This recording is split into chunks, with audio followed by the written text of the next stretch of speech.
Christmas. The holiday season is a joyous time of warmth, love, and raised spirits.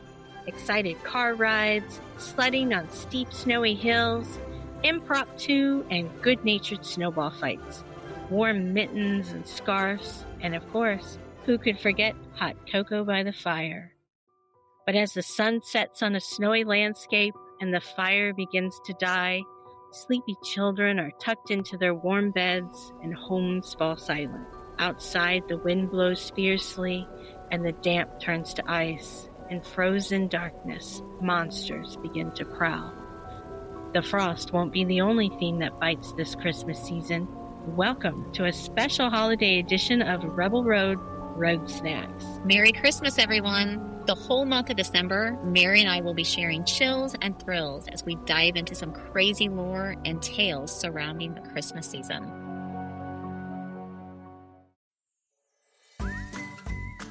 Haley, it's almost Christmas and I am ready. How about you? I am not ready, but for the sake of this podcast, yes, Mary, I am ready.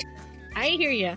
But, Haley, I was trying to find an old recipe from a family cookie that I could not find. And so that makes me wonder, what's your favorite Christmas cookie? Do you have one? Well, I love a good chocolate chip cookie, but honestly, my favorite is gonna have to be the Snickerdoodle. A plate of Snickerdoodles would hate to see me coming. That is a good one. Classic.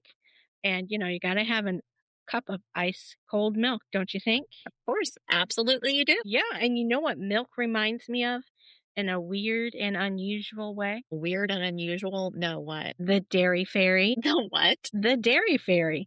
Not as dairy as in milk, but dairy as in Derry, New Hampshire. Let me paint a little story for you. The year was 1956. Elvis dominated the radio, and whispers of UFO sightings were tickling the ears of those who would listen.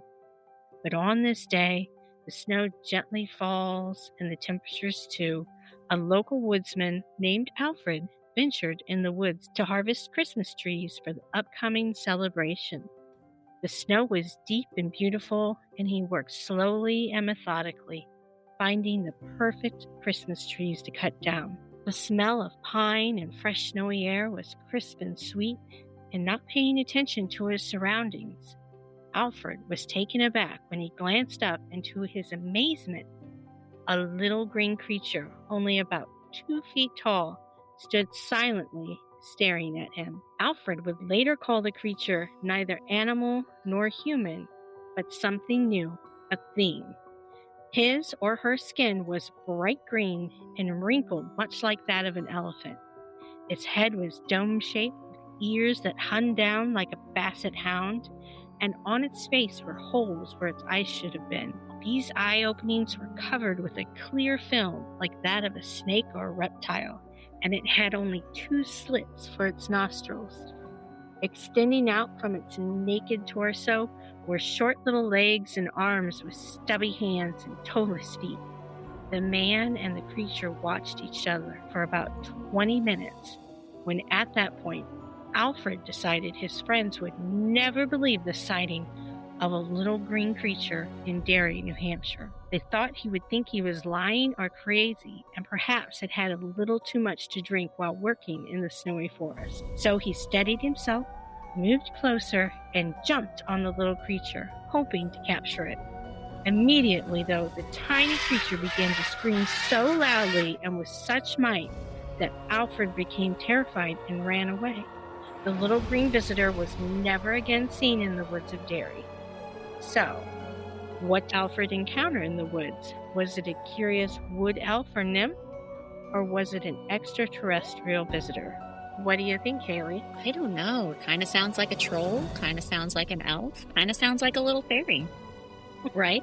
Well, in that region of Derry, it does have a history of fairy folk, but it took Alfred 6 long years to tell anyone about his sighting, and he was convinced it was an alien.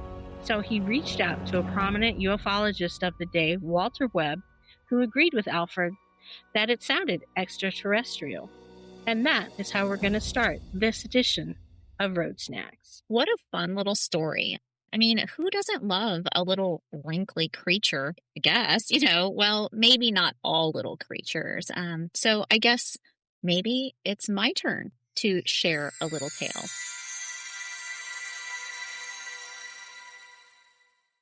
Deep into the earth, deeper than men have gone, and deeper still, there in the dark and sawing at the tree of life, you will find the Kelly Cantrazoi.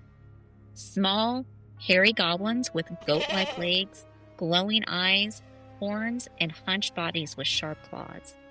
It is said that during December 25th to January 6th, the 12 days of Christmas, they escape into the world and bring trouble to the mortals.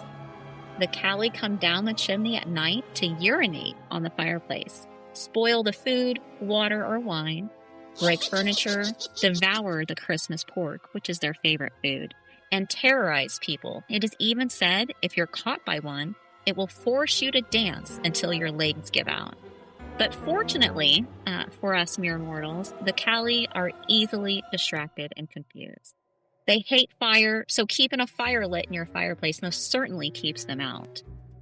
If you don't have a fireplace, leave a colander on your front porch, and in their curiosity, will begin to count the holes, though they'll never advance past 2. You could also leave a ball of hemp where the Callie would be compelled to unravel the knot. And these little demons could also be repelled by stinky shoes or just salt in your shoes. Just keep them in the fireplace. The lore of the Callie, it's from Greece, and some legends, sweet honey cakes would be thrown on the roofs for them to eat. Still to this day, people will do that in tradition. When the rooster would crow, the Callie would stop the mischief for the day until night came. And after the 12 days of Christmas, they would return to the underworld to finish off the tree of life, only to discover that it had healed during those 12 days. And they would begin slowly sawing again. What a fun story. So what town in Greece was that where they throw the sweets on the roof? I've been wanting to visit. Yeah, right? Christmas in Greece? That sounds like a fabulous idea. We should go. I mean, if you're buying, I'm there. But we could write that off, right? All right. Well, we have one more wee creature to talk about on this episode of Road Snacks, and that is the Scandinavian gnome, the Tompton, or Tompty. Haley, you want to take it? Yeah, Mary, this might be the cutest thing, but they are said to be no more than 5 apples high. And I just want to officially say that we can begin using that as a unit of measure from now on, 5 apples high. I know, how adorable.